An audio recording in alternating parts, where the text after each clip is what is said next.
This may go down as the most miserable run of my life. And I don't mean to be dramatic, but I'm telling you, this was insane. In this video, I'm gonna take you through my entire trip to the Grandma's Marathon in Duluth, Minnesota, break down exactly what happened, how it went. Let's jump right in.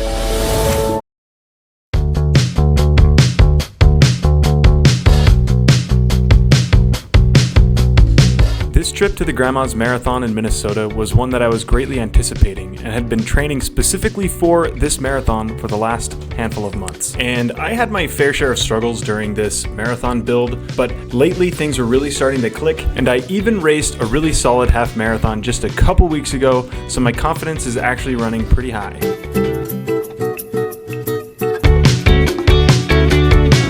Just landed in Minneapolis, city I was born in. Welcome back.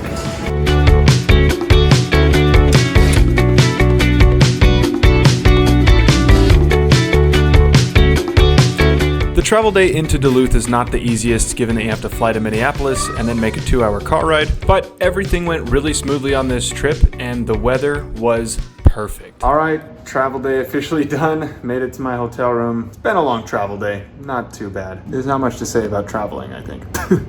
I need to go get in a shakeout run, then we're gonna head down, grab our bibs and stuff. Then we'll find some dinner before we are just kind of chilling. Let's do it. All right, let's go run 5 miles. Just waiting for a signal. One thing though that's really cool about Minnesota, it gets so cold in the winter that the cities all have like skywalks connecting all of the buildings. You don't have to go outside to go almost anywhere in the city. Look at the skywalk, skywalks, skywalks, skywalks. You're looking at the next skywalker. I'm gonna run now. Oh yeah, oh yeah. All right, holy cow, it's windy. But I am here at about 4 miles to go on the course, and this is about where they have like the biggest hill. Over there, can't really tell. You climb up this big hill, you climb up probably about 100 feet, and then you come this way, and then you immediately get to go pretty much gradually down all the way to the finish for the last 4 miles. Yeah, if there's any one place I'm both scared of but then looking forward to, it's this spot on the course. Hopefully we're on pace for a good time at this point, because I'm gonna need that downhill to carry me all the way to the finish. I'm gonna finish up this shakeout, go pick up the bib.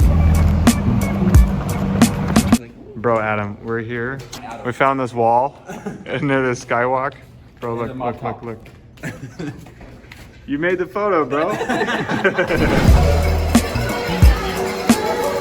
I'm gonna be honest, I don't know why I keep walking through the expos. They're so crazy. Why do people go through, why? We found it. Follow me into the dark. They walk you into a dark alley to figure out where you're going. Perfectly normal, dark curtained hallway. Yo-ho-ho. Cool bib.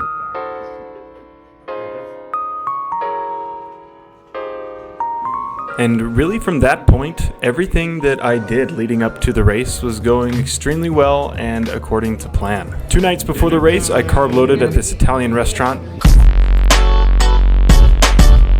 Group run! And then the next morning, we found some new runners and did a nice group run to shake out before the race. This is so fun! This is so fun! And I have to admit that my legs felt incredible, and I couldn't help but get excited for the next day's race. All right, Michael. Best shakeout you ever had? Honestly, I felt really good. The wind right now is nice. And, yeah, the wind is perfect. If it's My like first stride, yeah. If it's like this tomorrow, we're running 2:12. I didn't vlog any of this, but I already started eating my breakfast. Whoops. Omelet run. Then we came to this breakfast place called the Social House right near the finish line.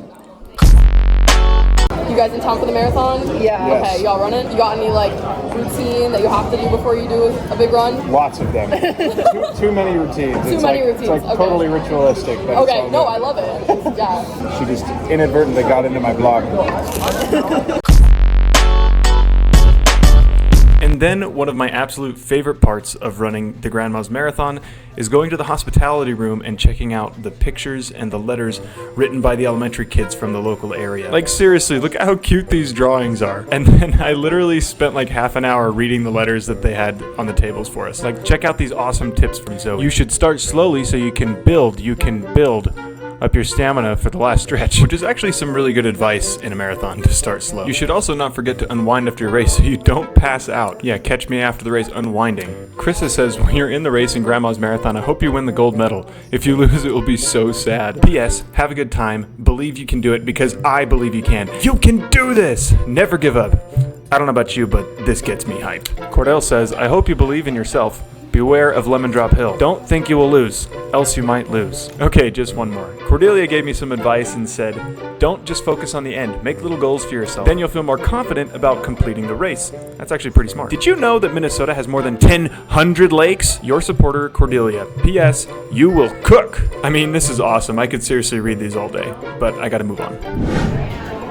Then that evening, the race actually puts on an enormous spaghetti dinner for anybody that wants it. I don't know why I've been doing so many time lapses of me eating food, but I'm gonna do another. Recording?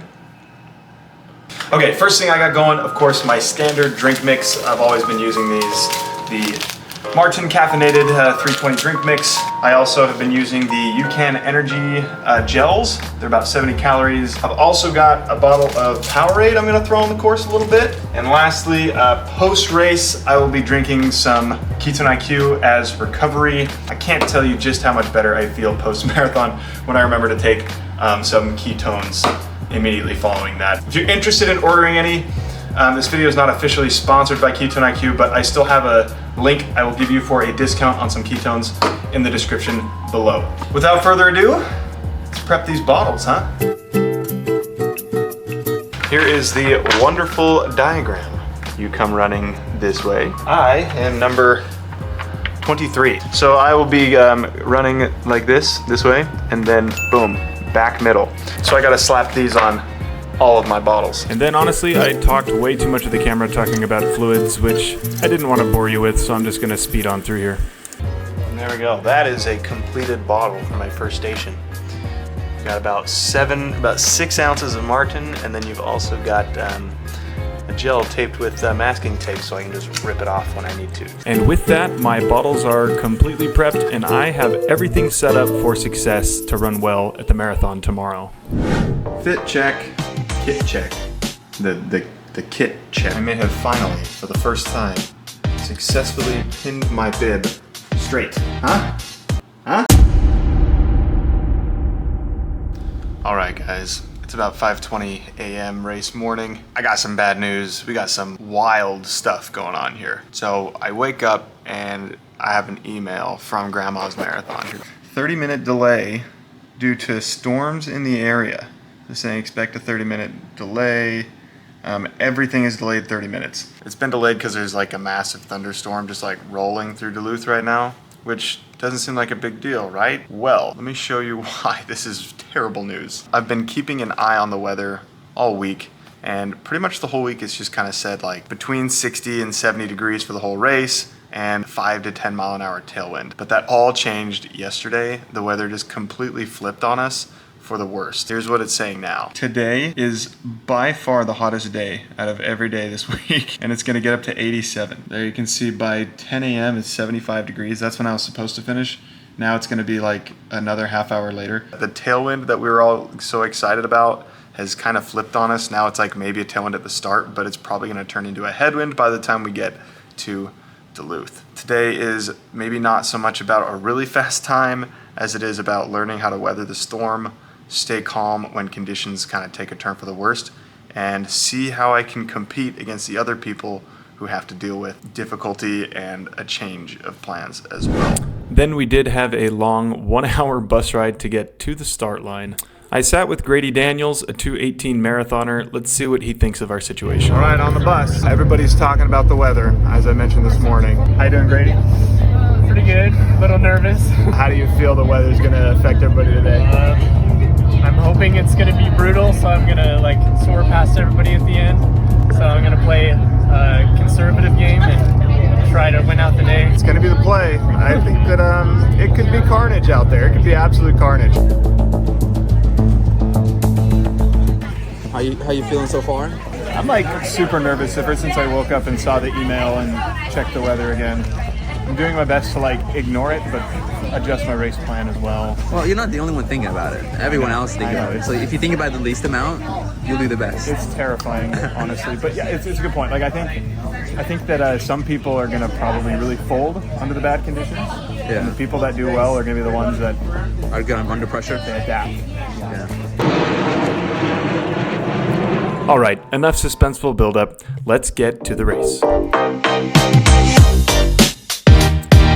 Overall, I had convinced myself at the start line that it was cool enough to start out at least on pace for what I was hoping for, and that maybe I could adapt to a slower pace as the race went on. I started about 3 rows back, and as you can see, got out really well, just comfortably tucked in with that lead pack. Now my goal for pace was about 5:03 per mile, so when I saw 4:59 for the first mile, I wasn't too worried about it. I just made a mental note that I should back off slightly on the effort here. But honestly, things were going really well. I still felt really comfortable and thought that I was ready to run something pretty good despite the bad conditions.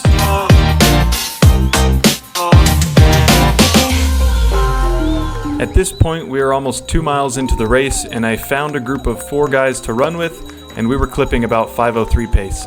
Let's go, Hans! Let's go, Michael! Then, after coming through the first 5K in about 15:45, things started to slowly get harder and harder before I quickly found myself in no man's land, all by myself. Now, I wasn't panicking yet. I just told myself to run a little bit slower than I had been, and maybe I can still run a decent time. But things were definitely not going my way, and I was already really starting to struggle just a handful of miles into the race. By mile 12, I had already split 1 mile as slow as a 5:40, and there's no other way to describe it other than I was overheating and just felt exhausted. Historically, I've really struggled in humidity, and I just really struggled to cool off, and I was quickly drenched, dumping water on me at every aid station. So humid out here. It really is. It's so bad. You're doing great, man. Big fan. We're gonna finish the race. Yes, sir. I may not be fast. Keep working, man. Keep working.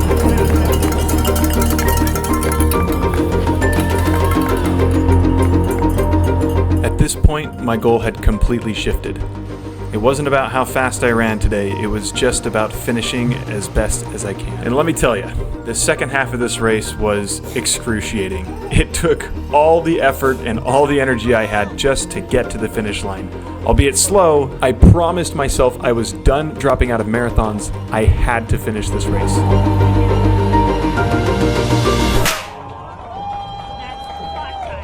It's really difficult to describe the amount of pain I was in those last couple of miles, so I'm going to do my best to show you by flipping through some of the photos. Frankly, I didn't want to buy all of these photos, so I decided to pick just one photo that captured this race the best. Yeah, that's it. That is definitely it. Finished the race about 20 minutes ago. That was one of the most miserable marathons ever. All I can really say is I'm proud I finished, because I was battling with myself just to not drop out the whole time. But I promised myself I wouldn't, and I got to the finish line. And there you have it. That's all she wrote. Sometimes you can spend an entire year prepping for one single race, and then things don't go according to plan on race day. And in my case, I have no idea what I would have been capable of had the weather been favorable. But I couldn't control it, and it is what it is. I wasn't prepared for it, so what can I say? Thank you so much for watching and for following along through the ups, through the downs. Running is a hard sport, and sometimes it doesn't go the way you want, and that's just a part of the journey. And I will see you at the next one.